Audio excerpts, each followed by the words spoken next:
Good morning. Hi, everybody. Hello, good morning. I feel like I've actually said good morning to all of you individually, but good morning officially. My name is Laura Romanis. I'm one of the co-founders of Photovel, and I'm really just honored and really excited to be here in your presence today.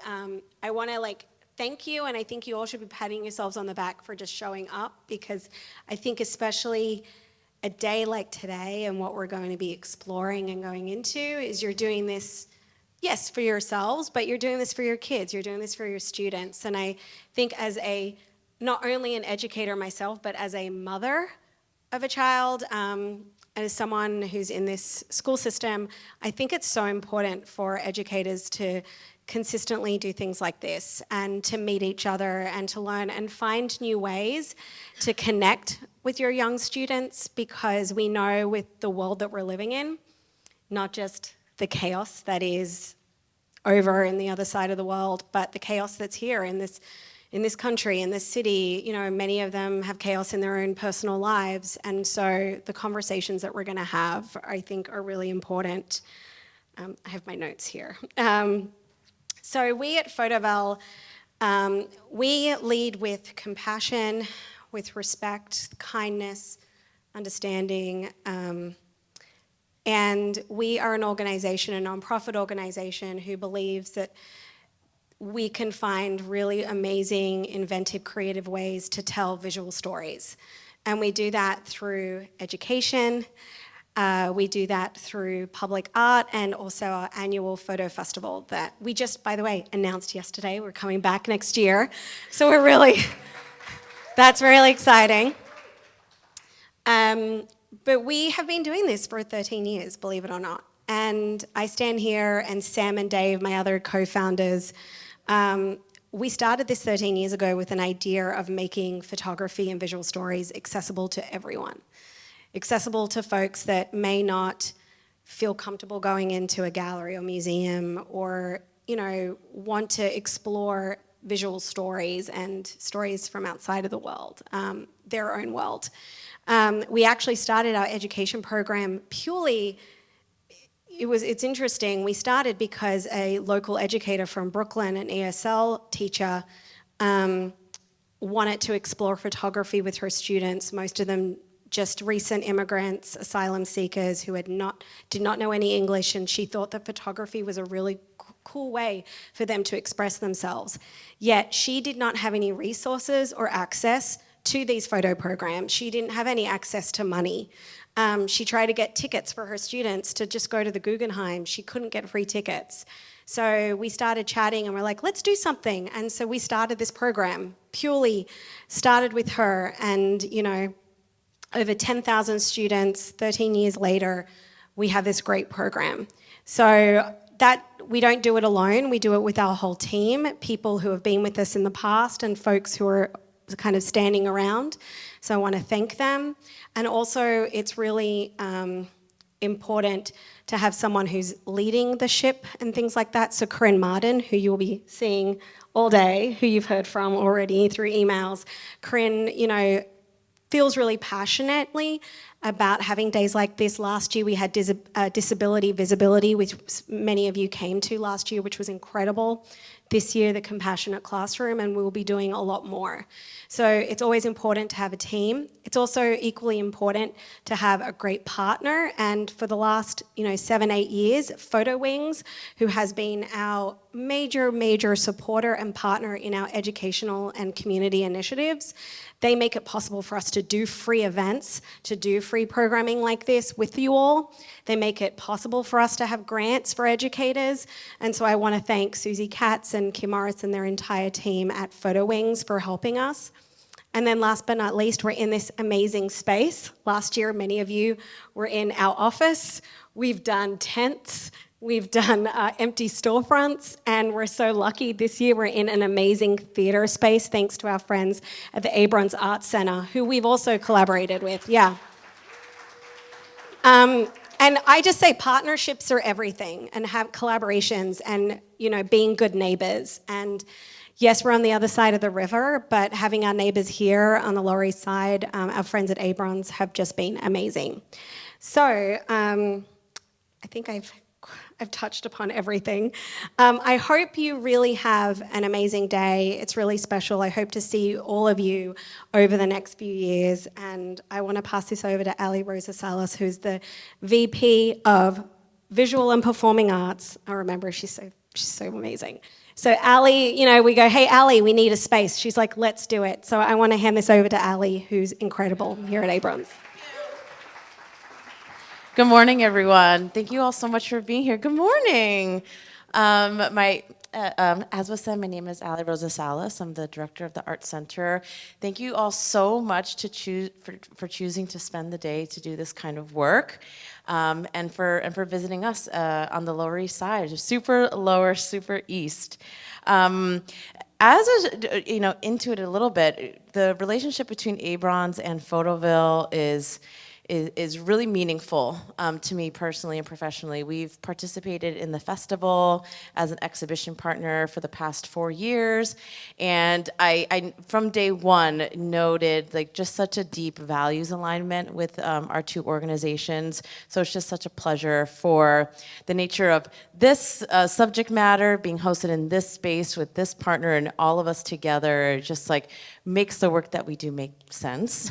For those of you who don't know, the Abrons Art Center is part of a social services agency on the Lower East Side called the Henry Street Settlement. That's been in existence for over 130 years. And so we have transitional housing centers, an older adult center, workforce development programs, education programs for New York City residents based here on the Lower East Side. And so the Abrons is the Arts and Culture Division of the Social Services Agency, because since our founding, the belief of arts and culture being a core component of wellness, of public health, of social emotional development has really driven our mission. So given that, I think that the subject matter of this this day feels super aligned with what it is that we're also aiming to do as an organization.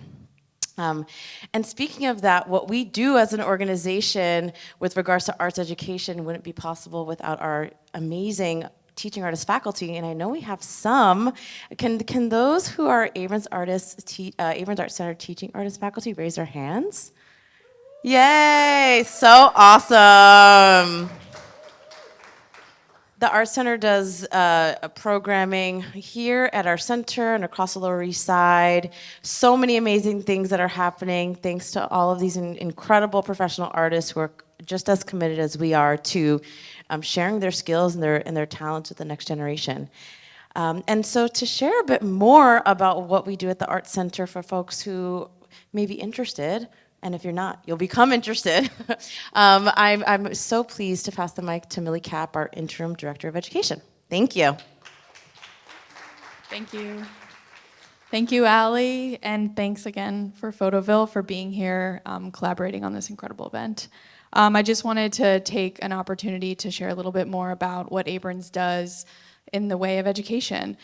So we offer classes here in the building, mostly on Saturdays, for all ages in dance, theater, music, and visual arts. And those classes are accessible to folks in the neighborhood. We have a NYCHA Arts initiative that is an initiative that makes classes free of charge for folks living in local NYCHA housing. We have a sliding scale tuition assistance, so making the arts accessible is super integral to what it is that we do. And then we also collaborate in other divisions within Henry Street. So Ali mentioned some of the other programs of Henry Street, like transitional housing, an older adult center, job readiness. These are just a few. And we provide arts classes for those other programs within Henry Street. So that's another aspect of the education program. And then we also do partnerships within the Department of Ed. And the incredible faculty that are here are some of the folks that are actually doing that work.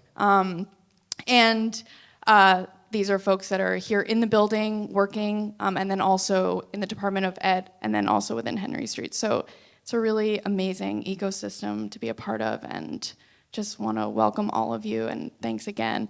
I'll also just say lastly that if anybody is interested in following up with us in terms of collaboration or getting involved, please reach out. We're very, very excited and open to all forms of partnership and collaboration. Yeah. I'll hand it over to Corin.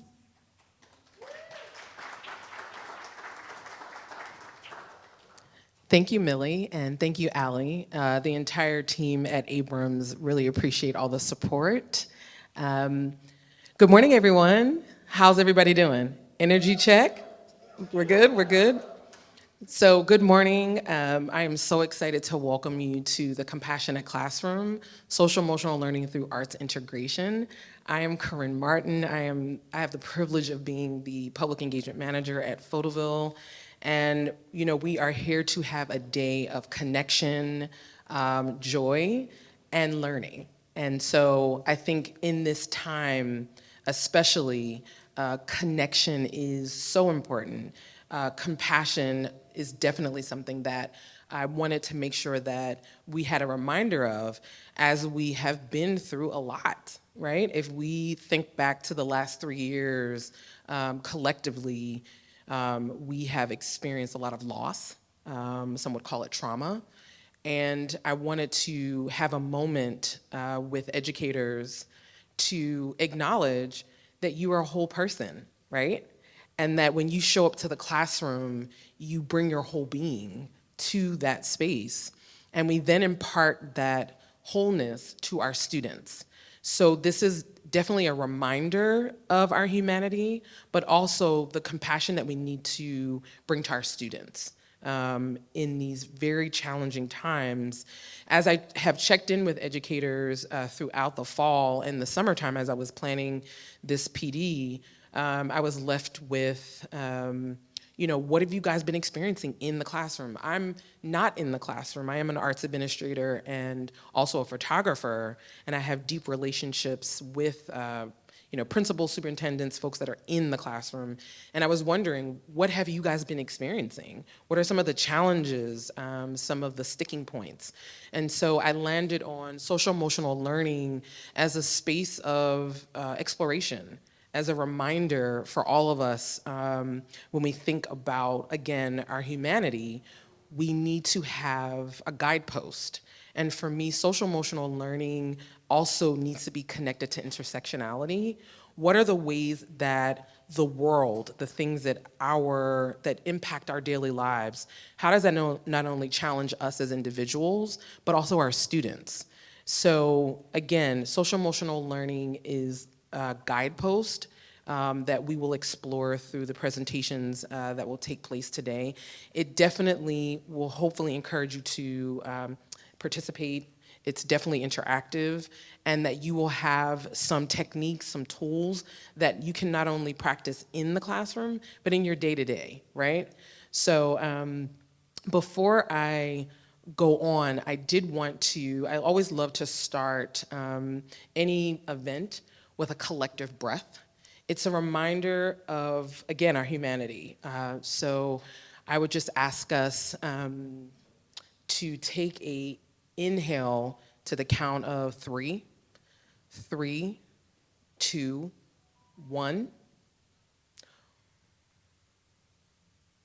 and release to the count of 4, 4, 3, 2, 1. And that is a beautiful way to remember the body, to remember your humanity. That is something that also can be utilized in the classroom with your students, in your personal lives. If you feel, wound up or you need to just take a minute, the breath is a reminder. And so I will now read the land acknowledgement. I would like to take a moment to honor the ancestral and unceded land of the Lenape. Photoville exhibits visual stories in public spaces across New York City, which is located in the traditional homelands of the Lenape Hawking. We respect and recognize those who came before us and the experiences they have endured. We commit to opening up more space for members of the Indigenous creative community and providing public platforms to showcase their stories and ensuring they are compensated for their work. We encourage you all to also support Indigenous artists. I'm gonna read a short quote from Bell Hooks. It is something that I found when I was doing my graduate work that helped me to remember the communities and the people that I would be collaborating with as I was going in to do deep and intentional work alongside communities. I think that that's another thing that I would want you to leave with is the notion of the beloved community. So I'll just read this short quote. The beloved community is where loving ties of care and knowing bind us together, and our differences and collective consciousness build space where the possibility of remembering, healing, and growing occurs. That is taken from a book called Black Youth Rising. The author's name is Sean Ginwright. Sean Ginwright is an amazing educator and activist based out in the Bay Area. And his book has provided me with, again, a guidepost as we do this work in community and with our students. This is something to remember, that we are all a part of a beloved community, and that we should always revere those spaces as sacred and not take them for granted. The last thing that I want to do is just to do a brief intention setting. This is a collective visioning, right? Like I'm an individual, but we are part of a collective. And that is, I feel very honored to be in this space with you guys. And so if you have a pen, I would love for you to write down, I intend, and then fill in that back part of that sentence. It doesn't have to be long. It could be a couple of words, but really it's your intention for today. In this time where we are challenged by so much in the world, I think it's very important to acknowledge our individual position in the world, but also that we are connected, right? The interpersonal is so important, especially right now as we are seeing the world around us in a way crumble. I think we need these reminders of how we enter into our spaces. There's so much that happens when that first bell rings and you're going from homeroom and the changing of classes. You look up and it's 3 o'clock and it's time to go. But there's so much that happens in the course of a day within the classroom. And so whatever your students, whatever you are bringing into the spaces as individuals, you are a part of a collective community ecosystem at your individual, whether it's an after school program, whether it's a school setting that you are a practitioner of. The I intend statement is something really for yourself to hold on to and to revisit throughout the day or at the end of the day to see where you landed. So really brief, but just wanted to offer up that intention at the top of the day so that we could all be grounded and on the same page. With that, I did want to do a last thank you to our entire staff. I will do this at the end of the day. I'm a huge proponent of saying thank you because working in multiple industries, sometimes we often don't say the simple thing that we can, which is thank you. And also, that may help that person to feel seen and heard in the work that they're doing for the day, whatever it is. So with that, I will hand it over to our first facilitator, Danny Arenas from Art Start.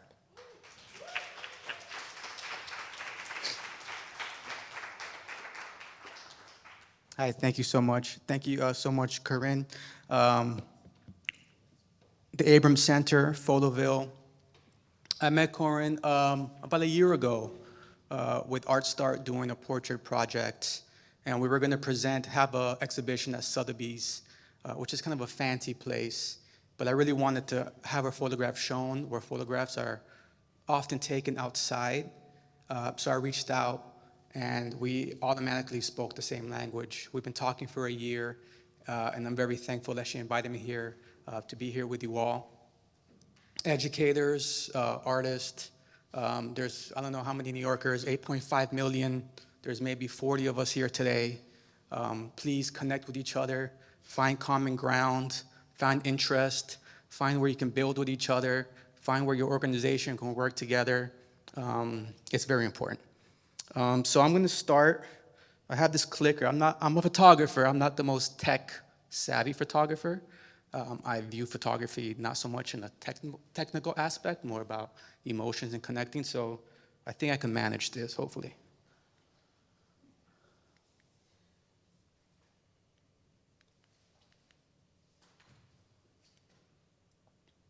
November 14th, today's date.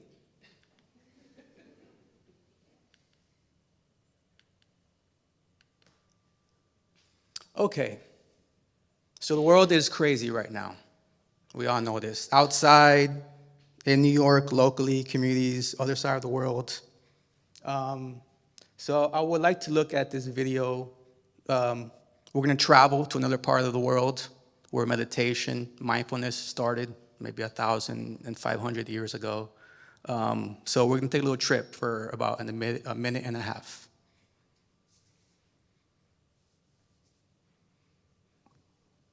Beside the sacred Bodhi tree, Venerable Deepam has agreed to teach me the basics of meditation. Slowly.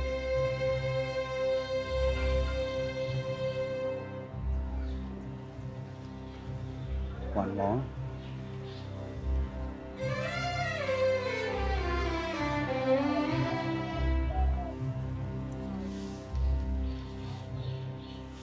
I find it very hard to sit cross-legged. I used to do it as a child, but I've lost the ability.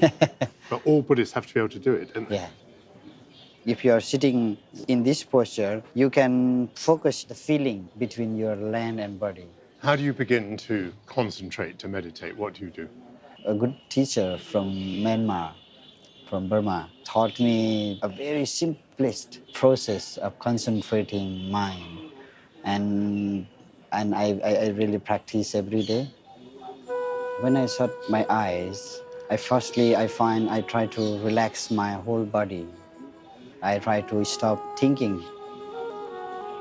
If you focus all your mind on tip of your nose and observe the flow of air inside and outside, breathing in and out very slowly, full concentration. That is called vipassana meditation.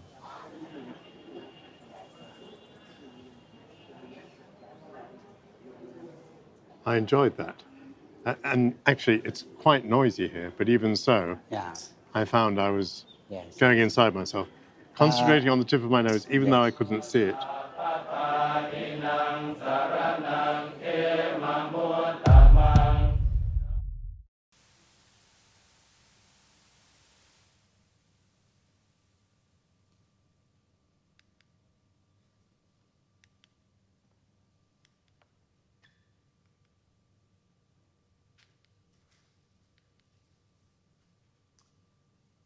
Okay. So I would also encourage, if you're feeling stressed, I think the mind really tends to go really towards the past, things that happened prior, and the present, right? On the way over here on the train, I'm thinking, what am I going to say? I'm not present. I was thinking about this. So this is just really a wonderful practice to just hone in on the present. So Art Start. Art Start is a nonprofit arts-focused organization. It's been around for 30 plus years. We have our kind of workspace in Chelsea, 10th Avenue, 26th Street. We also work from Milwaukee, Wisconsin. We use the creative process to nurture the voices, hearts, and minds of historically marginalized youth. We offer a space for young people who are interested in art, to listen to them, to cultivate them, to develop their art practice. We're going to talk about SEL, Healing Center Engagement. And we work with students, young artists. I met with a young artist who went to the Rhode Island School of Design, excellent school. But most of our students are coming from neighborhoods, families, schools like myself that did not promote creativity. I went to a very strict Jesuit school. So they have an interest in art, but they don't have a medium. They're like, I'm interested, I gotta express myself. I kind of like photography, but I've never used a camera. I like painting, but what do I do? So they come to Art Start, and we work with them to build up that interest. And then we also work up how to develop that interest into a creative, financial supporting life. I'm gonna get this thing right. Okay, here we go. Part of being an artist is introspection. Who am I? Where did I come from? What's my culture? What neighborhood did I grow up in? Who am I gravitating to in friends, family? What's resonating with me?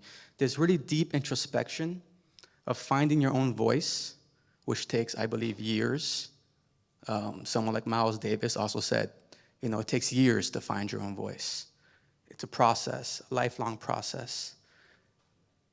At the work that we do at Art Start, we begin that journey, introspection. We do that through oral histories. We do that through portraits. This young artist on the right, Hispanic heritage. She took gender studies courses. Hispanic culture, and I can say this because I'm Cuban, it can be very machismo. Her gender study courses taught her about who she was as a young artist, a young female artist in the space that's generally a Hispanic space that was antiquated in the machismo kind of culture. So this was her portrait that she thought about.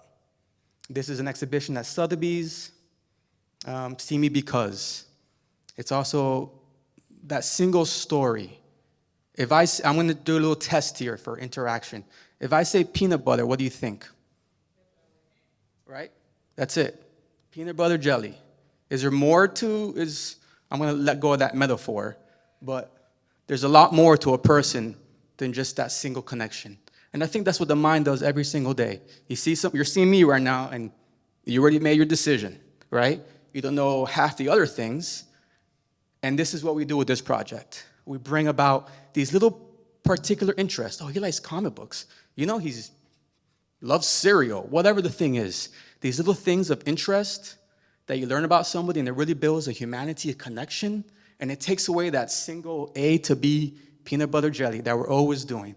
It makes life interesting, not boring.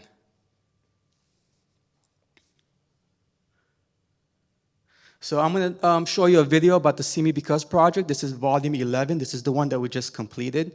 That show at Sotheby's was earlier this year, but I believe in June. So this is a little bit about the young artists that we work with at Art Start.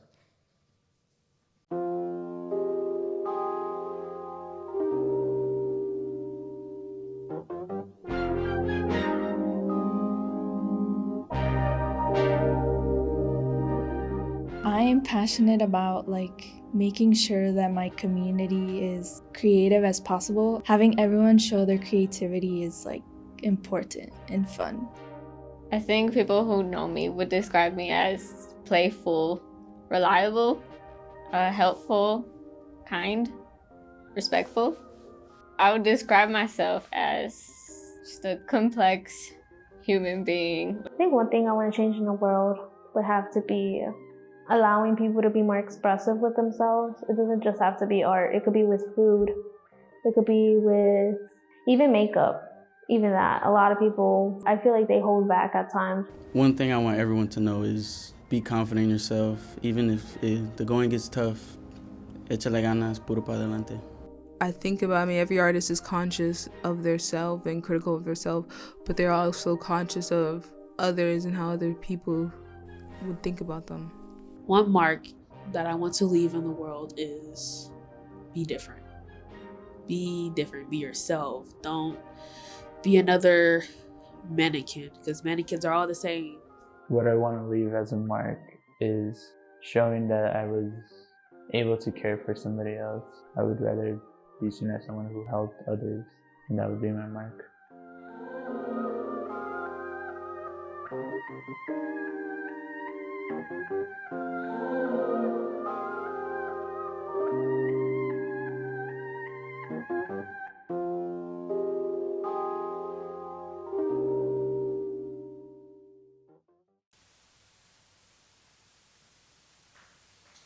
Oh, thank you. Thank you.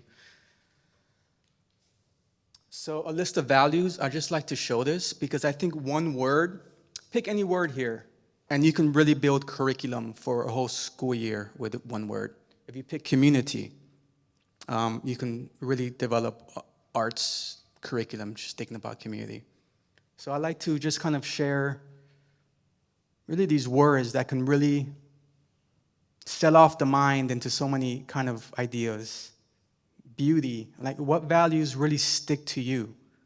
What values do you want to bring into the classroom? What values do you bring to the young people you work with? What are you showing them where they see you and they model? I hope you can see all the words. Anything coming to anybody's mind? Any words sticking out? They're all good words. Courage. Making a difference. Balance, absolutely. Legacy, yeah. What is it? Belonging. Compassion. Collaboration. Wonderful. So that's what we have to do. Presentation over. That's it. List of values, right? It seems so easy. But as we're going to see, thankfully, with this presentation, because life is so messy, we can kind of navigate some things, because these are really great words, but it's hard sometimes to find compassion, because we're dealing with our own stuff, our own histories. Yeah.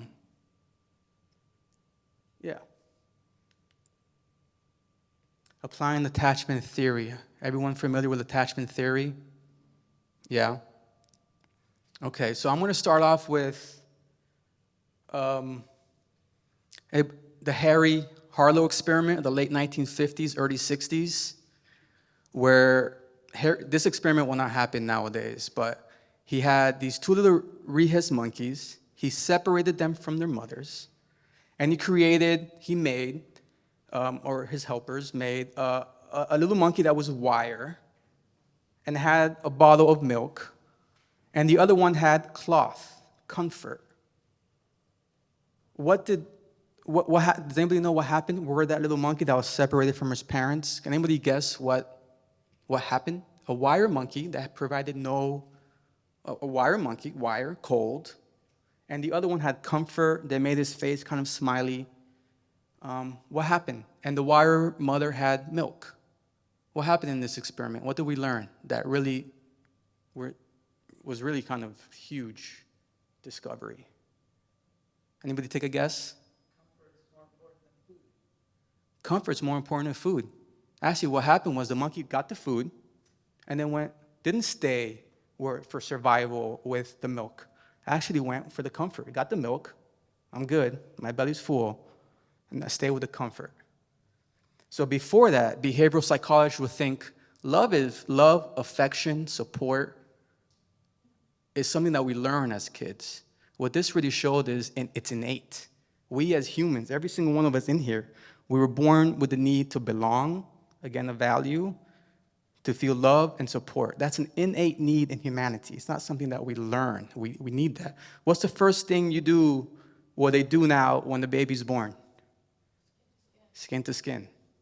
Skin to skin, automatically, skin to skin. Support, warmth, comfort. Different attachment styles.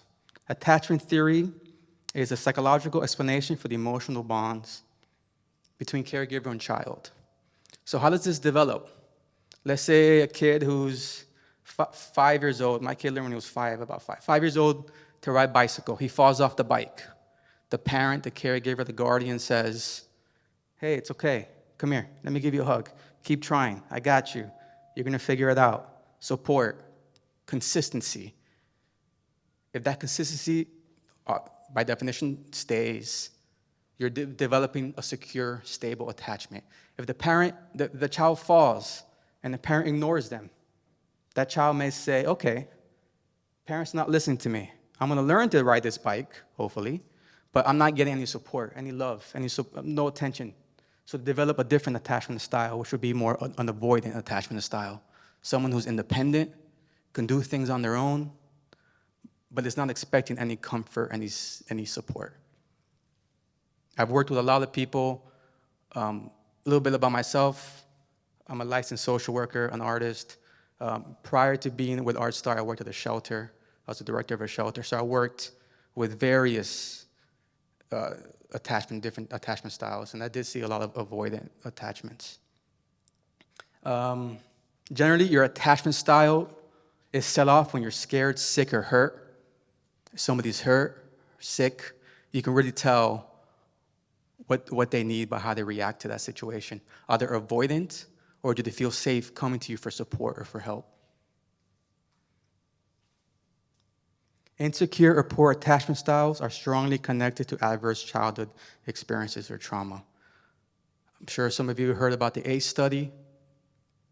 We're going to talk about that later, the adverse childhood experiences. So what are the attachment styles? First, we have secure attachment. Individuals with secure attachments, they've learned that the world is kind of safe, secure, and if it's not, they've developed a safe base with their parents. They're expecting, they know that they can comfort, they can self-soothe. They've developed all these skills that we need to address adversity, stress.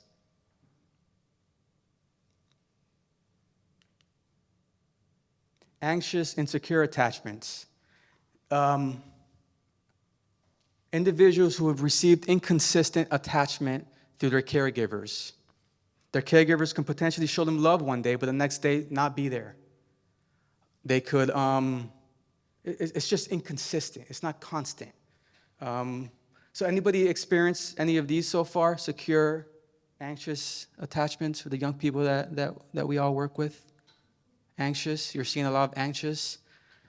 Anxious adults, we may have met them, are adults that you're in a relationship and they're very needy. They're very needy because they're fearful that you're gonna go away, right? And when somebody is extremely needy, the opposite thing happens to the other person. They kind of back off, they're like, whoa, right? So it's a difficult attachment. So we're seeing a lot of anxious young people these days. Any secure? Are you seeing young people that feel very secure in their attachments and their communication styles with you? Yeah? Okay. Avoidant insecure attachments. The caregivers are not attuned to the child's emotional needs. Oftentimes, the child's emotional needs are misread by teachers, adults, as something that's maybe the child they're misbehaving, they're not listening, but there is an emotional need that needs to be addressed. So with avoidant, insecure attachments, the young person can function independently and they're not seeking any kind of help from any adults.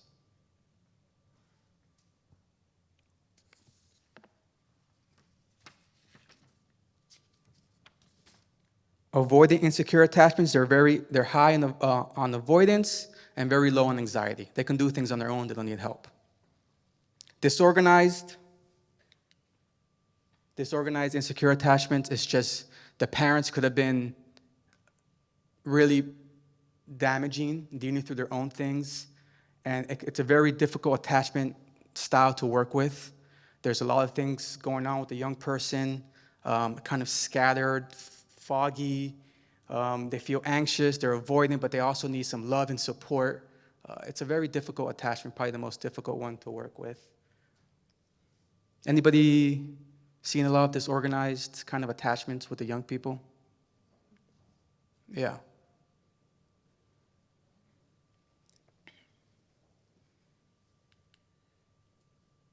Okay. So how do we work with young people who have different experiences growing up, different attachment styles? SEL. Who can tell me SEL started 1994? Who can tell me a little bit about SEL? How are you utilizing SEL with the young people you're working with? Social, emotional learning. Sure. And often, there are kids that will look at you and say bad words and like call you bad names and they just give you attitude. But I've learned to not take it personal, which is really hard to do, and to give them space and time to then join the class, because they will need to do it from that experience. It took about 3 to 4 classes for him to just try out what we were doing. And then it took maybe like 5 or 6 for him to call me a bad name and then say sorry. It just took a while, and I learned not to push. Okay. So you're letting this young person develop at their own pace. You provided space for them to kind of to express themselves. You didn't take things personally, which means you didn't challenge in that kind of way. You kind of Doesn't work. Doesn't work. Person goes the other way, it can escalate. Anybody else utilizing social emotional learning?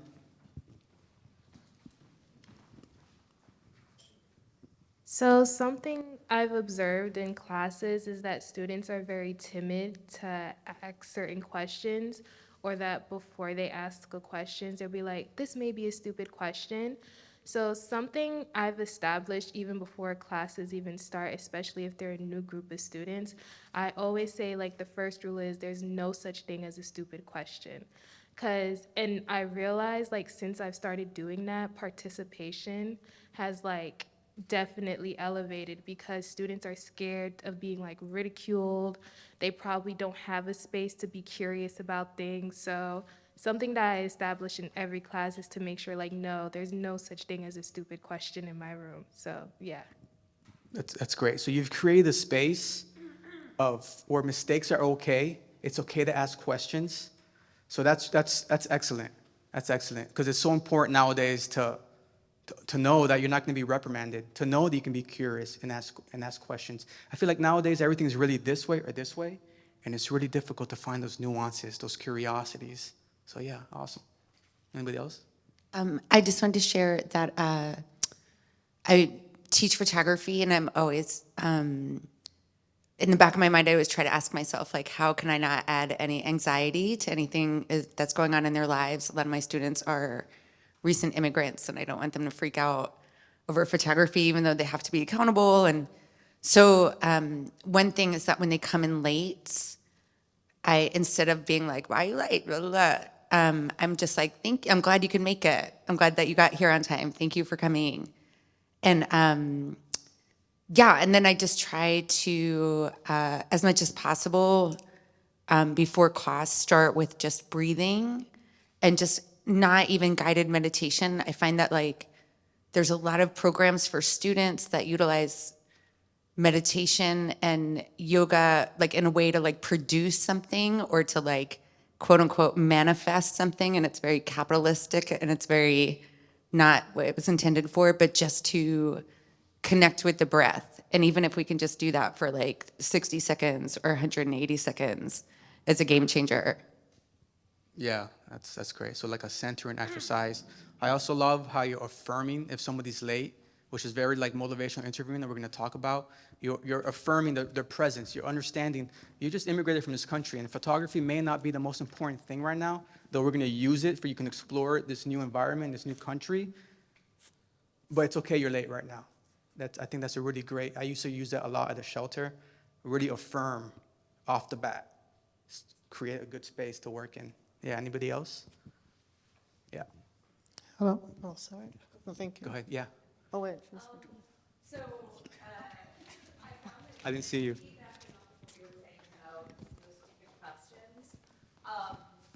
You know, I've had so many students who are afraid creatively to try something and have an experiment not work or in their minds fail. And so one of the things I really try to instill is I often tell kids, quote unquote, I expect you to fail a lot in this classroom. So that trying something and failing, often you can learn from those failures, and creating a space to say, okay, this didn't work, but it's valid, what can come out of it is really powerful for them. And actually, I do a sort of end of the year project, and 1 week I only allow students to submit for their check-ins failures. And if they submit something that was a success, I tell them, I'm like, you're gonna get an F this week. You're gonna fail. They all get A's. But it takes time to get to that point. It takes time for them to feel safe enough to submit something that they view as a failure, talk about why and what they've learned. Okay, yeah. Absolutely. In making art, I often work with young artists who say, I can't do something. And I say, do you know how to make a circle and some lines? And they're like, yeah, I'm do that. However that comes out, that's you. That's it. That's you, however it comes out. Once you start doing other stuff to copy so-and-so, then you're copying so-and-so. However it comes out right now, do it like that and just build on that. See it, look at it. Especially with photography. Photography is all about failure. It's all about failure. 99.9% of your photographs are not gonna work. You take the pictures, you go back, you look at them, it didn't work because of this. Composition was off. Oh, damn, this is a close one. Almost got this one. Oh, I didn't stand. It's just all about realigning where you have to, trying again. You want to take portraits of people? You want to ask them? No, I don't want your portrait. What's your portrait? No. Yes, you can take my portrait. Cool. Bang, you got a portrait. And you keep going. It's all about no until you get to that yes. Yeah. Hi. Good morning, everyone. Morning. So I teach visual arts and creative business, and I teach from K to 12, but I also teach young adults, 16 to 24, sometimes a little older. And one of the main things that I realized is that there needs to be a social interaction. So like group settings, things where they can interact with each other, field trips, games in which we play with each other, or have like them work on a culminating project that they work on together. And for the adults, a lot of times we'll do like vendoring or exhibition work. So because a lot of times when you have a group of kids or a group of people together, they tend to separate and go into what makes them comfortable. So by slowly introducing them and not like forcing them upon each other, but like slowly introducing them, by about 4 or 5 weeks or 6 weeks, they've gotten to a point where they're interacting on their own. When they come in, they're collaborating with each other without a need to tell them. And I think that's extremely important because a lot of times this is the most social interaction they have. When they get home, you don't know what's happening there. Absolutely. I love the term of creative business. Oh, I'm sorry. That's a really good term. It takes a little bit of the sting from the business that we can imagine. I also like how essentially what you're doing is building like these kind of transformational relationships. And it sounds like you're giving that time, 4 to 5 weeks, for that to build organically instead of like creating this scenario that doesn't feel real. You're letting things happen slowly. And that really speaks to like this organic transformational relationship. It takes time for people to trust, feel secure. So it sounds like you guys are letting that happen. And I think a lot of benefits can arise from that for sure.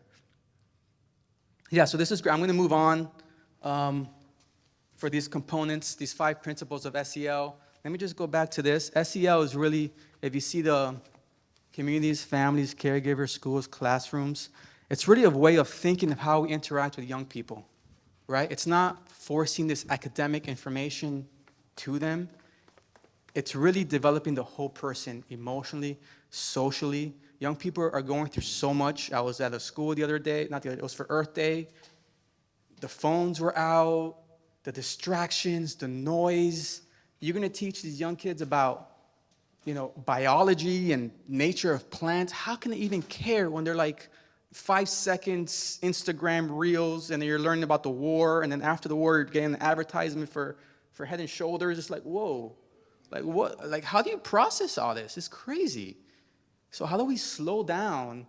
And we need everybody on board, right? For our young people so they can grow and have empathy and compassion and navigate the world. So yeah, we all play a part, essentially is what this is saying.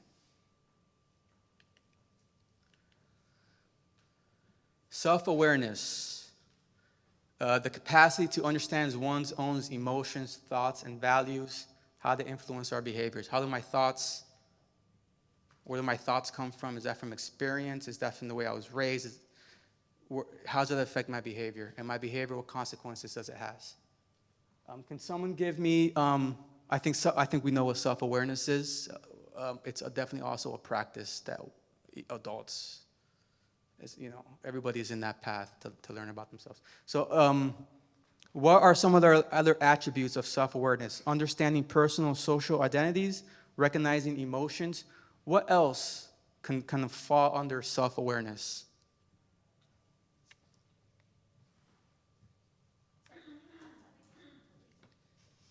What else falls under kind of self-awareness? If you want to bring out self-awareness on a young person, what kind of key words, how can you frame that in a curriculum, in a lesson, to bring out self-awareness? Maybe creating situations where people have to be out of their comfort zones. Yeah, be out of your comfort zone. How does that feel? And then hopefully you've also created a space. I didn't get your name. Christine, where it's okay to be vulnerable. It's okay to make mistakes. Hopefully that stage has been set where you're out of your comfort zone, you look silly or whatever, no problem. This is a secure, safe holding space. Yeah. And opportunities for reflection. For sure, self-awareness, opportunity for self-reflection. Yeah. It's good for them to explore their interests, what it is that they like, because that dictates a lot of times who they are as an individual. Sometimes they don't get a chance to explore, so they don't even know that they're into specific things and that their mind is on. That's huge. Finding meaning in your life. Meaning will develop aspirations, develop goals. What is the purpose of my life? Where's the meaning at? How can I derive photography to have meaning to me and then to others, right? If you can find something in your life that produces meaning, if you can sit on the train, the MTA, and think about what am I going to do? What lesson am I going to teach these young people to resonate the most, right? You're developing meaning in your life. You're working towards something, right? And it's not going to be easy because they may not listen. They may curse you out. You may take things personally. You may have... we should do another thing here about self-care, which I'm sure will come up, but we have to find things also to take care of ourselves, because it is challenging. But if you can find that meaning, then you can move forward for sure.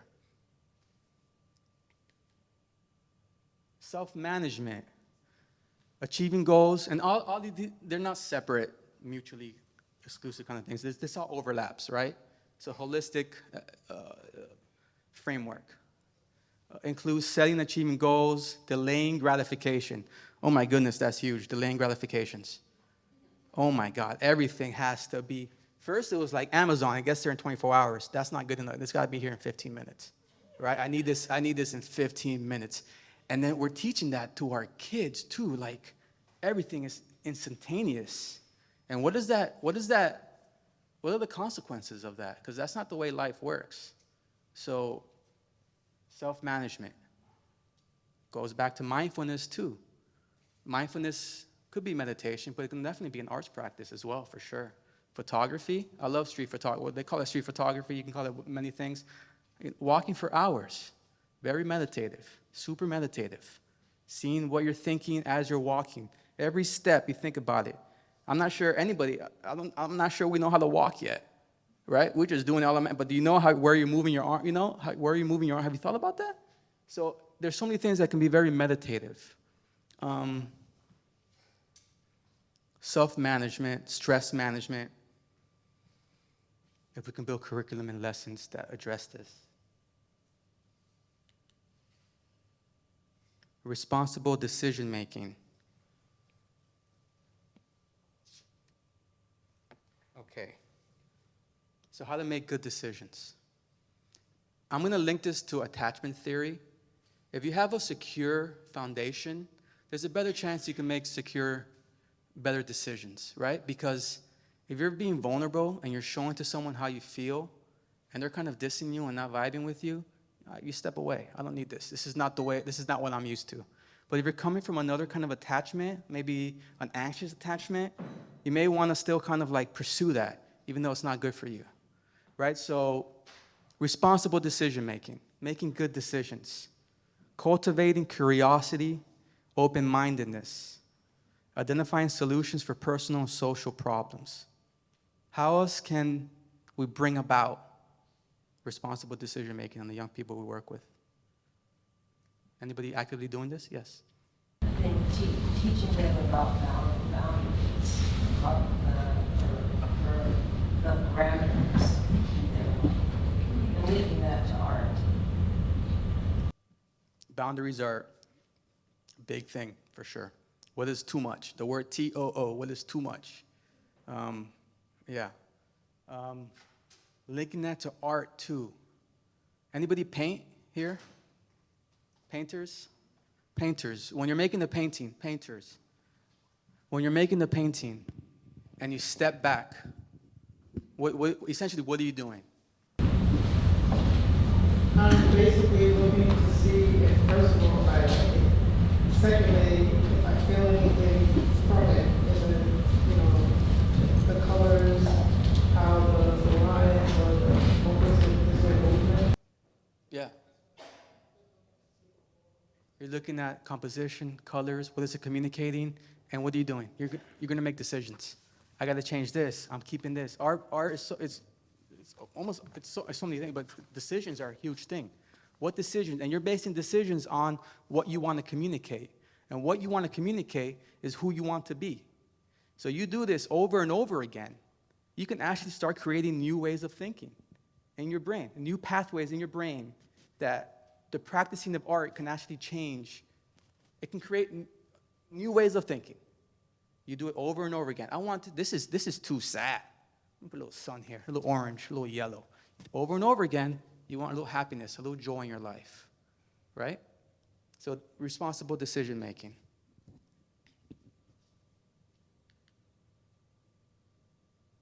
Relationship skills.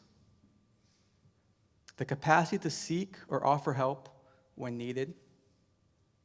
Clear communication, active listening. So much can be gained from active listening, like really listening. I mean, sometimes I go home with a headache because that's all I've been doing the whole day. It's just like listening. I'm like, oh my God, wow. And it's super grateful, right? But when you're really listening, you're picking up on so much things, right? What is body language? What is that saying? Everything is part of what somebody's presenting to you, who they are as a person. Develop positive relationships. Resist negative social pressures. That is huge, I think. I'm working at another project with Art Start in East New York. And the social pressures young people are experiencing is humongous. The lack of, who can I look up to? We need to bring, or I feel when I'm there, I need to bring to that space. How else can we bring relationship skills into curriculums, lessons? Creating activities that promote collaboration, helping young people to practice delegating also. So one student is in a leadership position, but that leadership can also move around the table or if we're in a group, so that you get the practice that you need in school, but then that plays into our everyday life. And then, like I said, delegating, giving students an opportunity to also experience different roles that take place, that being here, things that they will experience later on in life, whether it's a job, whether it's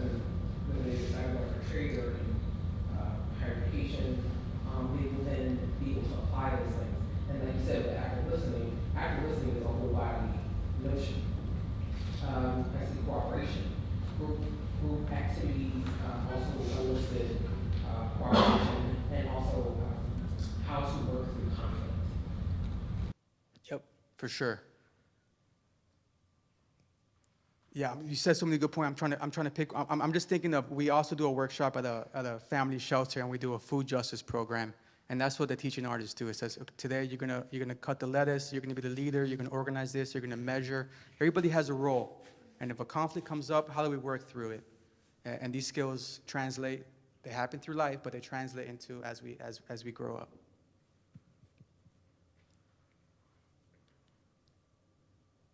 Social awareness. Understanding the perspectives of others. I mean, we can just freeze right there. There's a conflict going on the other side of the world, and I think it's so deeply rooted in understanding the perspective of others. Understanding that others, on either side, on any side, has a right to exist. Social awareness. Empathizing with people from diverse backgrounds and recognizing social norms. Practice empathy and compassion. Recognize strength in others. As teachers, as educators, I guarantee you, all of us here can find strength in the tiniest little thing, because that's me as a licensed social worker. I've been trained to do that. Someone can come to me with huge issues, whatever they may be, and they're talking to me in my office. Bang, strength. You're here with me today, talking to me in my office. You didn't have to be here. Oh, you're here on time. Okay. Oh, you got new shoes on, so you're able to get. You can find strength anywhere, and you build on that.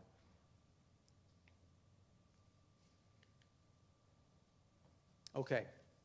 This, I think, is an awesome painting by a young artist we work with. She's also an MC. She performed at SOBs, which is Sounds of Brazil in New York. Making music in our studio for months. I heard the same song, and I heard her develop it. To see her perform the song was awesome. Also a super talented painter. So tell me, what do you see in this painting?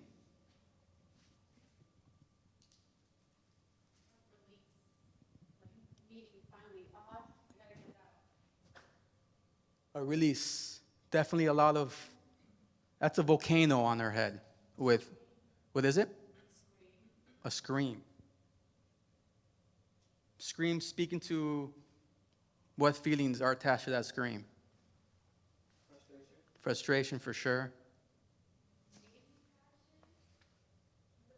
So I was just talking about this yesterday about colors and what they can invoke in the art that you make, and I was like, for example, right, it can represent passion or rage or anger or any array of emotion you can make that color to. So even though there might be like deep frustration, passion can also tie into it because something that you're passionate about also evokes. Yeah, definitely passion, definitely intense feelings, for sure. What else?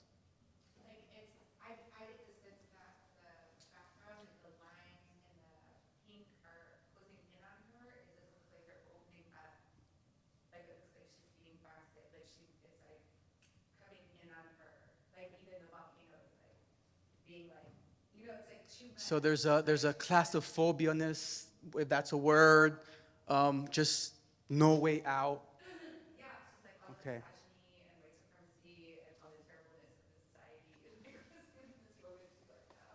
Okay. Okay. That's interesting because it's art is subjective. So I didn't see the lines like that, but I can see where you're coming from. Yes.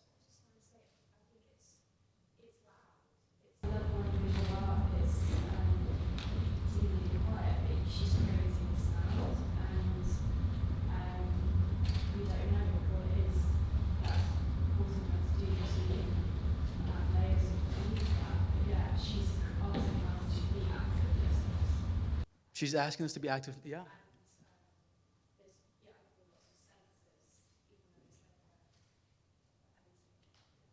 Yeah, definitely alive, definitely feeling, for sure. Powerful, strong emotions. Yeah. Yes.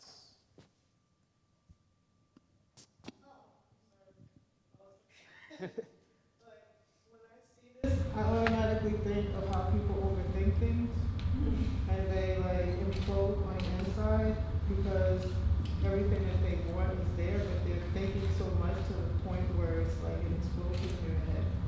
And so those lines represent like the pink and the white lines represent like the pathways and the things that can occur. And this, what's happening in the front with the red and the fire, it's kind of being blocked because of that overthinking process. The overthinking, for sure. Yeah.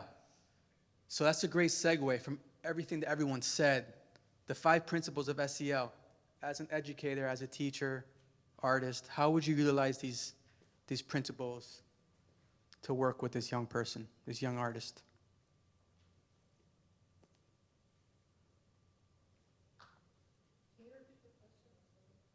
Sure. From everything that was described about the painting, everything you know visually about what's being communicated, how you interpret it, how can we utilize the 5 principles of SEL to work with this young artist? What do you want to bring about? What exploration? Yes. I would acknowledge that it's incredible self-awareness to be able to express such feelings so clearly that an audience could relate to it so strongly. Yeah, so you can definitely affirm the fact that she's really, and that's a strength, she's really aware of how she's feeling. There's no denying that. Yes. I was talking about the self-regulation of how we, if we're talking about anguish and anger and deep passions and like this inner turmoil, how do we go about, breaking it down and decompressing in like a healthy manner? How do we regulate these emotions and how do we express this in a safe environment as well? For sure. So now you've taken what this, your name? Jack? Yeah. Taking what Jack said and you directed it towards now, I want to say to an exploration, talking about it, right? Like in a safe space. Yeah, so you also spoke about self-management, self-awareness, potentially responsible decisions. Anything lingering decisions need to be made? Mm-hmm. Anything else?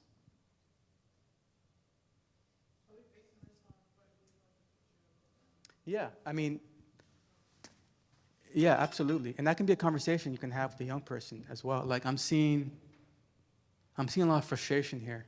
I'm seeing, like you said, a loop of thoughts that we can't get out of. What's going on? Talk to me. Open-ended question, like, yeah. If I were to go through the self-awareness would be first them finding out or finding a way for them to find out what it is they actually want, what is the end goal, what it is they're trying to achieve. The self-management then goes into how do you get there and understanding the process from one step to the other so you can kind of eliminate the things that aren't really important and might be taking up your space. And then once you can do that, then you can go into the responsible decision making based on that. And then the relationship skills would be to put people in place, like mentors or someone in the same situation that can allow them to realize that they're not the only one and to kind of help guide them. Because a lot of times it's not because you can't do it, it's because you just don't know how the steps are supposed to happen. And then the social awareness would be understanding how what it is that you're doing or how you're feeling is affecting everyone around you. Because even though you're frustrated and you're screaming, like you're feeling this way, people around you are feeling it. Mm-hmm.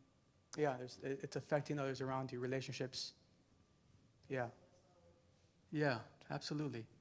I would also start with kind of self-awareness and talk about what's going on, do some exploration,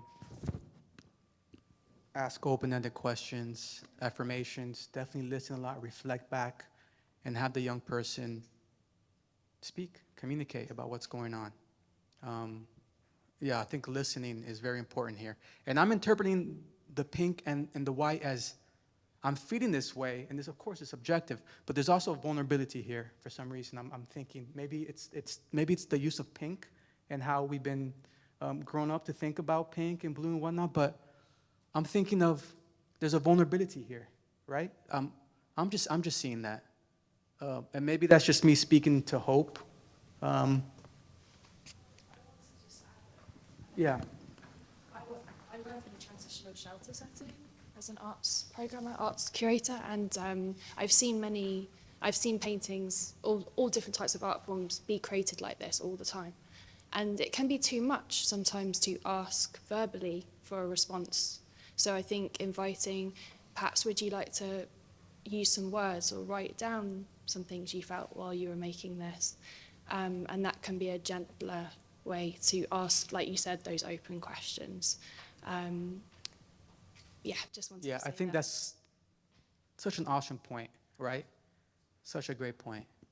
Words, verbal communication, more left side of the brain, that can be gone with too much emotions. It's hard to articulate that. Visual art can also communicate that without having to like make sense of it. Like, right, how can you make sense of, I mean, how do you talk about the pink and the white here? What are you gonna say with words what that is? But if you can paint it and it's out of your head into something physical, then there can be some movement to healing. I was gonna add Yeah. exactly that. Like young people, they really don't always have the words to express themselves. So I find that numbers have been a great benefit for me. I start classes and end classes, asking them on a scale of 1 to 10, where are you at today? And so some students, they'll start the class like, I'm at a 3. And I'm like, all right. But then by the end of the class, they're like, I'm at a 4 now. Cool. So like, it's really good, like, even if they can't express it through words, at least there's like another way. And it's like also sets the tone among the whole class.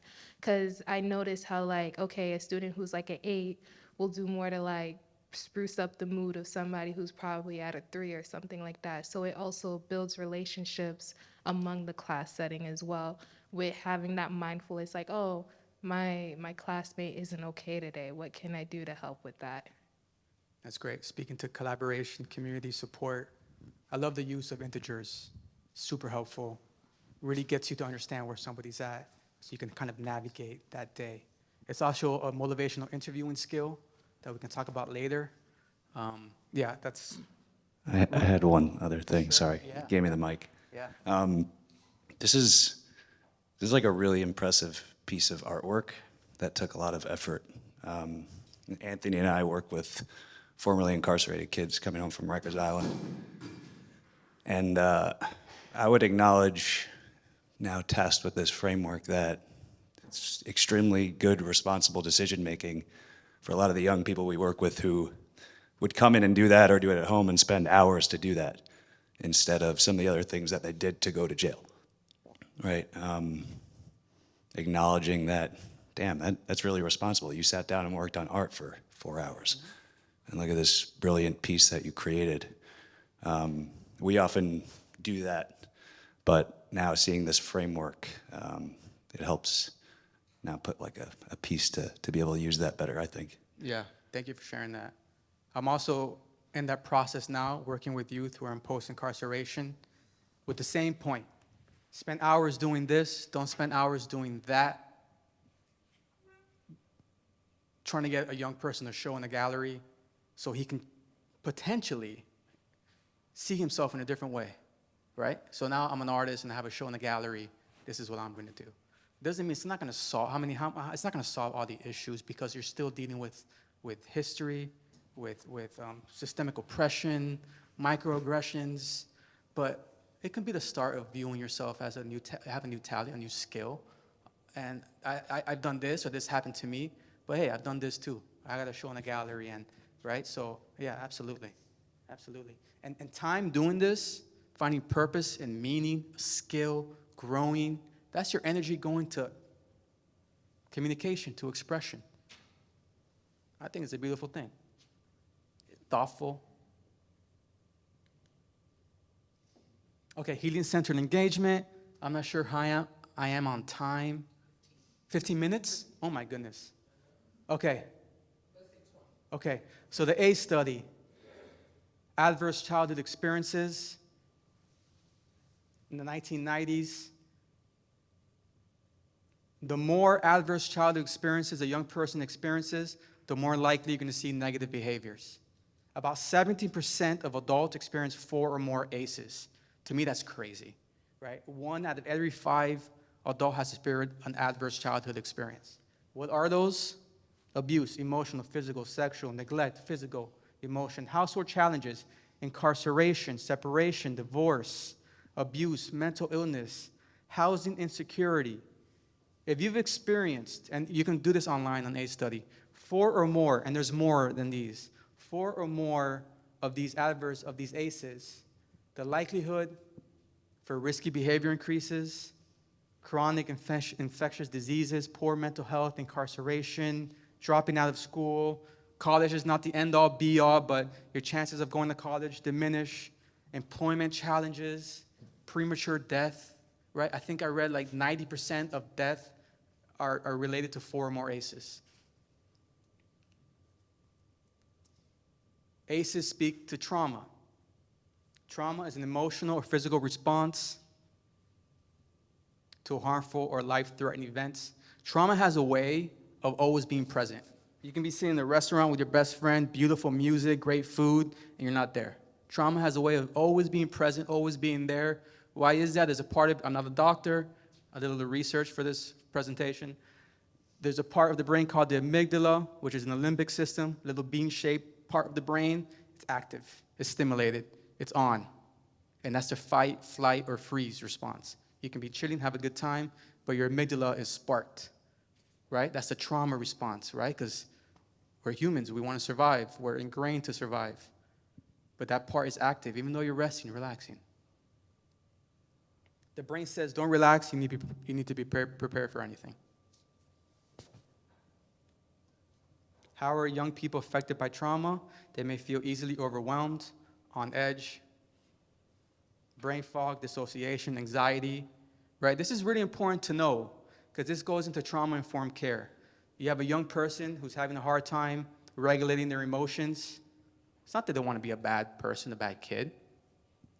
There's some ACEs there, right? And then that speaks to compassion, that speaks to empathy, that speaks to understanding.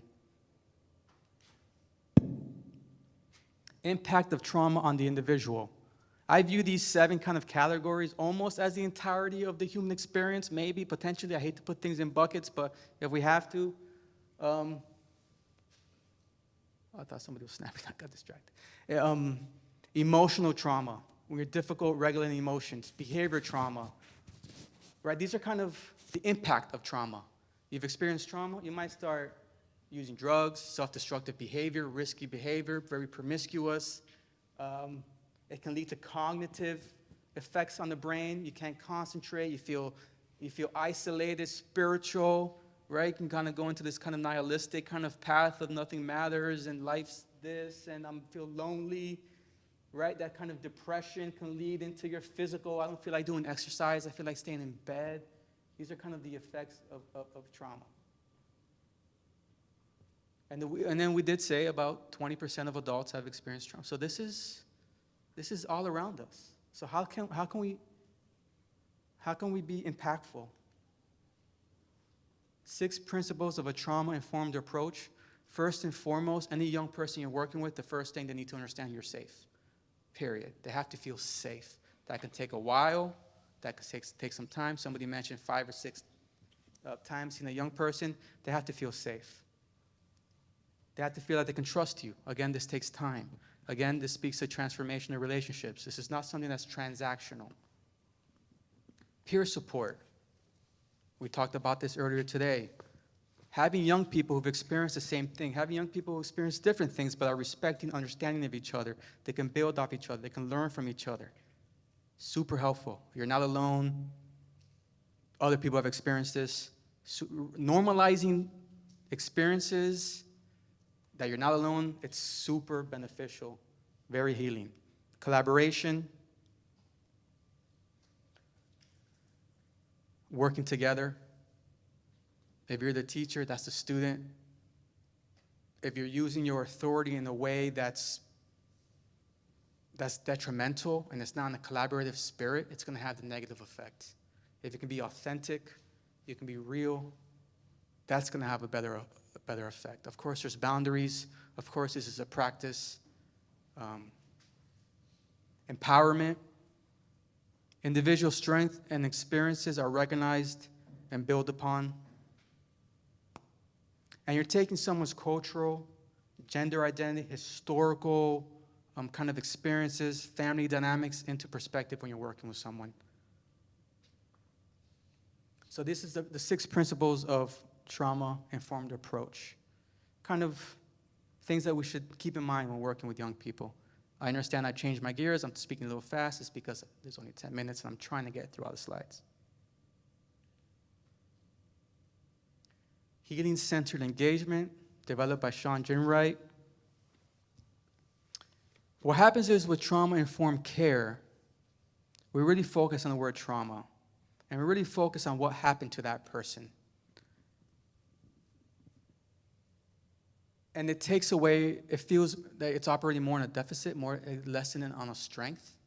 And healing-centered engagement is saying, just because there's no disease does not mean you're feeling well mental health. Just because there's an absence of something doesn't mean that something else exists. And what we're saying with healing-centered engagement, what Sean Ginwright is saying with healing-centered engagement, and I agree, is can we actively pursue joy? Can we actively pursue healing? Can we actively pursue an arts practice that provides meaning and aspirations? Not can we kind of, whatever, not be sick, but can we actively pursue joy and seek it? Can it become a word that's part of our definition, a word that we use every day? Did I have a joyful, happy day? Anybody ever said that in there recently? Yeah? Cool, awesome. Yeah. I love this word joy. I've incorporated it in a few of my paintings. I forgot about the word joy for a while, and it's such a good word. So healing-centered engagement is saying that trauma is treated as an individual experience. If you're working with someone, there's a community around them. There's a family around them. There's a root cause. That's very complex, of course, we know. But if you're treating it more as a collective, as a community experience, then there's more people involved, right? You can start kind of changing the way we work with young people, the way we experience life in a more healing space, right? The second point is also around, it's talking about the same kind of idea. And the third point is focus on treating the negative symptoms of trauma, not enhancing or strengthening the roots of well-being. Again, being proactive, not just wanting something not to exist, but also having the positive things exist as well. I am more than the worst thing that ever happened to me. If you look at Sean Ginwright's interviews, his writings, he talks about working with a young man, Marcus. Sean Ginwright was working with a trauma-informed lens, and this young person, Marcus, said, hey, I'm more than that. Like, I want to have a girlfriend. And he later met Marcus, and he had a girlfriend. But I also want to start my own business. You're not asking me about this. You're just focusing on what happened to me. You're just focusing on the trauma. Like, I have other stuff too. We can talk about that, but I have other ideas too that I want to do. So using this language of healing-centered engagement kind of opens that up a little bit. It's a little more expansive. In 2018, some sad numbers. I'm sorry. It wasn't me. 57% of students felt overwhelmed. This is from the University of Michigan. Apparently, Michigan's a good school. These are students, college students that should be well-adapted, well-adjusted. 57% of students feel overwhelming anxiety. 39% too depressed to function. 10% of students in college are feeling they're having suicidal ideations. I looked at the numbers, not from this study, another study. That number now is at 15. I actually looked at another study. It's about 27% of adults are feeling too stressed to function. Why are the numbers so high? What is going on? Do we need more healing spaces, maybe? Do we need more community, more collaboration? Do we need to find more meaning? Do we need to find more practice in art and find that to build aspirations? what's going, it's just high. So the karma model, sorry to bum you out. The karma model says we have to work, this is like the how of working with HCE, culture. Value the norms that connect us to our shared identity. If you're working with young people, you're not familiar with their culture, learn it. Be interested in it. I'm working again in post-incarceration. The young people I work with, I let them make a playlist, listen to music, drill music, right? All the young people, at least in East New York, a lot of them are listening to drill music. I have the playlist, I'm listening to drill music right now too. I'm really, and one of them is a musician, and he said, oh, this is my name, I listen to his music on the train ride home. I want to know what's going on with you. And then we listen to drill music for 4 or 5 sessions. All right, let me put a little bit of my music. I grew up in Miami, the beach, a lot of reggae, little Bob Marley, little Lee Scratch Perry, who produced a lot of Bob Marley's records. Listen to Scratch Perry. Listen to a little bit of, like there's a different vibe out there too, right? It doesn't just have to be drill music. Listen to a little love, a little reggae. Listen, introduce slowly. What I'm doing is, and not like I'm building a transformational relationship. Just trying to be authentic. We'll listen to drill music, but check this out too. Just trying to bring my authentic self. Agency, each young person is responsible for their own experiences. Nobody here has ownership about somebody else's experience. This is why listening is so important. Providing unsolicited advice could, nobody asked for it. Listen, reflect back.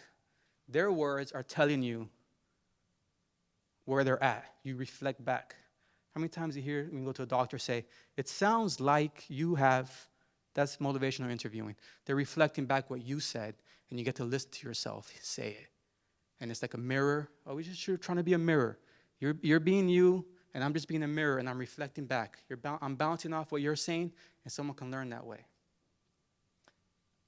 Meaning, aspirations, I've talked about it earlier. Super important to find meaning in your life. Aspirations, develop goals. Transformational relationships, complete opposite from transactional relationships. We live in a society that's all transaction. I went to get a cup of coffee today. I go to the same place before work. I thought I was cool with the guy. How's your day doing? I started talking to him. My day, he stopped listening. Started making coffee. I said, oh, shoot, I forgot. This is just like a transactional thing. This is not serious. I'm just getting coffee. I pay for my coffee. He gives me the coffee. Done. It's transactional. We operate in a world that's like, I don't know what percentage is transactional, but transformational relationship, that's when you're kind of digging deep. That's when you start by listening to the young people we work with, like really listening. Persistence over time. You're constant. You're there. They make a mistake. You're there. You don't judge them. You listen, and you try to move it forward. Try to learn from the mistakes as that goes. Workers to be real, authentic. You don't know what a young person is looking for in you. They're not looking for you to have the same experiences. They're looking for you to be real and authentic. And they're also looking to model behavior. So always keep in mind, I think we know this, but the young person, I have a 7-year-old at home. I gotta be on my best self at all times because he's looking at me to model my behavior at all times. Challenging the youth. After you develop trust, you can challenge the youth. You're doing good work, but you're not creating anything. Like you're talented, but you're not working. Or, you're constantly, this is not to your example, but you're constantly being late and you live so close by. Or you can challenge the youth once that trust is established. This is part of the transformational relationships. You want to see growth. And take advantage of crisis. Sounds kind of crummy, but the fact that crisis, mistakes, we know this, there's a lesson there, something to be learned. In order to teach that lesson, it goes back to persistence over time. You have to be present. It's all connected. You have to be authentic. You have to be real. Challenge the youth, growth mindset. I feel like I'm preaching a little bit. Is that, I apologize for that. Yeah, I'm just trying to get through it. I'm not like, yeah. Can you make sure that you let everyone know in the packets, in your folder, the karma model and how to move through the common model. Yes. It's a handout. So Yes. I forgot about that. There's a handout. Thank you so much. Appreciate it. There, yeah. Do we have time to get through it? No. Okay. So I'll, if you'd like to get to that, pick a piece of art that resonates with you, that really connects with the karma model. So it's going to give you the space to really think about why a piece of art is connecting with you. Why is it resonating with you? What does it do why do you like it so much? I think it's something that, since we're, time, I think it's something that I encourage everyone, take back to your classroom, share this with your colleagues, the karma and Shangin Wright's work. Shangin Wright is the gentleman that I mentioned at the top. His book, Black Youth Rising, it's my introduction to essential engagement. He also has another book called The Four Pivots. This is where me and Danny actually connected when I was first thinking about it for them. So because of time, I just wanted to just say that. Thank you, Karen. Yeah, I had the 4 pivots initially on the slides, but it was just too much.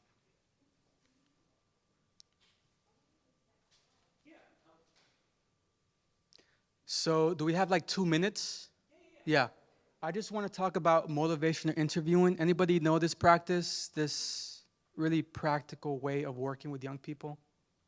It started some decades ago working with substance abuse. People experience substance abuse. The way we used to work with that population was we really blamed them and really thought that they just didn't want to do something. We didn't look at it as something that, an addiction that's affected their brain, their habits, the way they move through the world. So MI came from that. It's a way of creating change talk as opposed to sustained talk. You want to bring something out of somebody using the skills that we're going to talk about that leads them towards change. The integers. You mentioned the integers. So it's a great way to see where somebody's at. And there's a really great way of doing that that's always strength-based. If I ask somebody, how are you feeling today?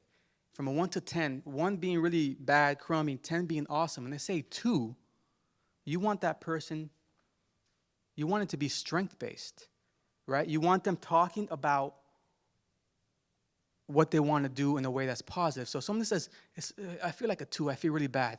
Say, bad? You're not a 1, right? You said you're a 2, right? And you're here talking to me. 2, so there's something we can work on, right? Tell me about why you're not a 1. Tell me why you're a 2. Tell me where that hope is coming from, right? So now you have them talking about things they want to achieve instead of saying 2. Wow, that's really bad.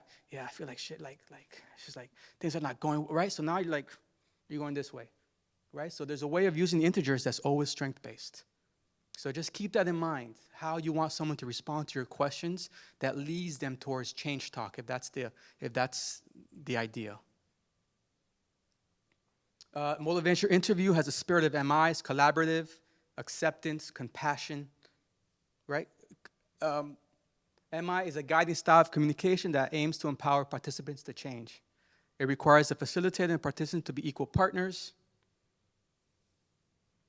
So how do we do MI? MI it's a lot of practice. I know that everyone here is already doing MI. It's just now being intentional with it. So oftentimes someone, especially a young person, is presenting the problem. You're like, whoa, how do I deal with this? I don't know how to deal with this. You can think motivational interviewing. I have these skills. I can handle this, right? So a great way of working MI is the OARS, OARS, open-ended questions. You have a young person that meets with you. If I ask you, how was your train ride over here? Is that open-ended question? No. Because what can they say? Fine, good, bad, done. No exploration, no communication, especially the young person that's having emotional regulation difficulties. Fine, good, bang, I'm done. But if you say, anything interesting happened in your train ride? Yeah, actually, like, so-and-so happened, right? Now there's a dialogue. Now there's a conversation. So open-ended questions are a great way to explore. The drawing we saw by the young artist, asking open-ended questions there to discover self-awareness is a great way of exploring, of learning. Affirmations, Providing authentic, real affirmations is also extremely helpful. Bringing out the strength of someone, seeing something that I don't know how many young people I've asked, what are you good at? What? Nothing, right? And then we can, as educators, bring out with affirmations things that our young people are good at, having them believe in themselves this way. We can find those spots of strengths. Reflections, reflective listening.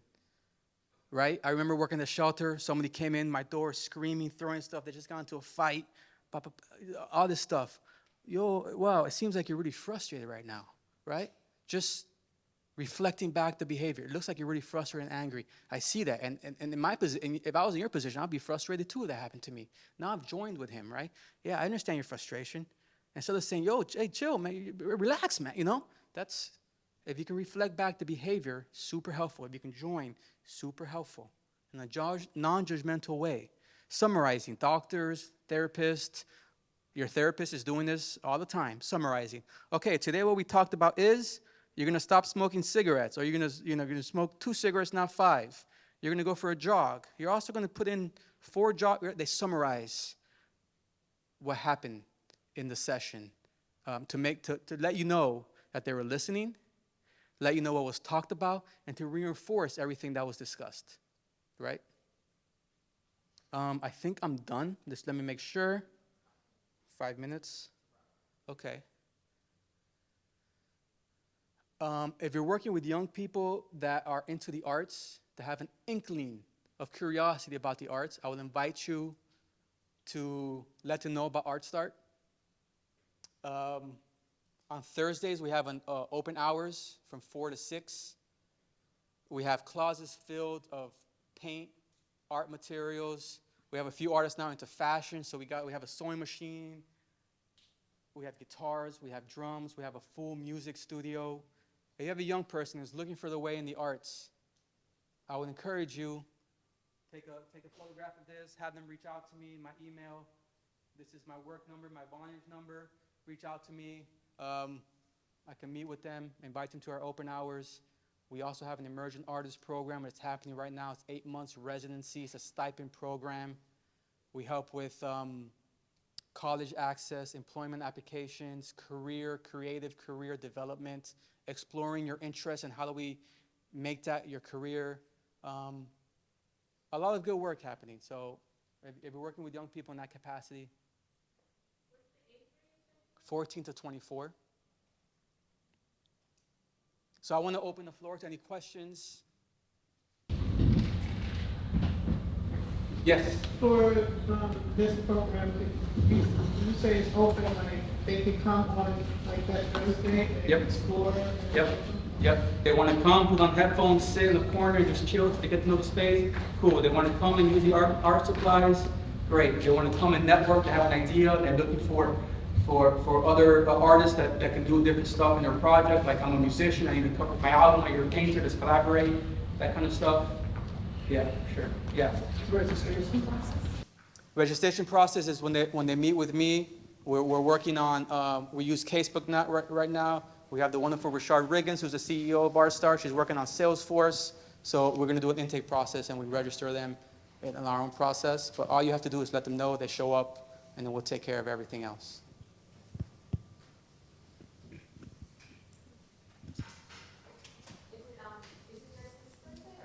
It's every Thursday. That's just one program that we do. We also have, it just started in October, or next October, we can work with 8 artists. It's a stipend program, 8 months, and it's really, there's a lot of work that happens, and it's really a wonderful program, yeah. Yes? As a photographer, can you volunteer for the scenic art project? Yes. Send me your resume, send me your portfolio, and just talk. Okay. Yeah. Okay. See, yep, Danny at artstar.org. There's a hyphen between the title and start. Sorry, that was for volunteers.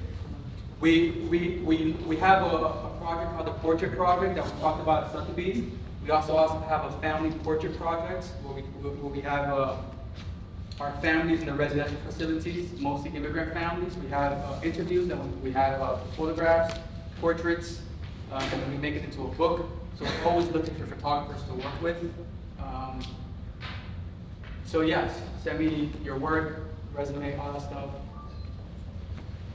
Are there any more questions or comments or anything before we wrap up? Thank you. Thank you.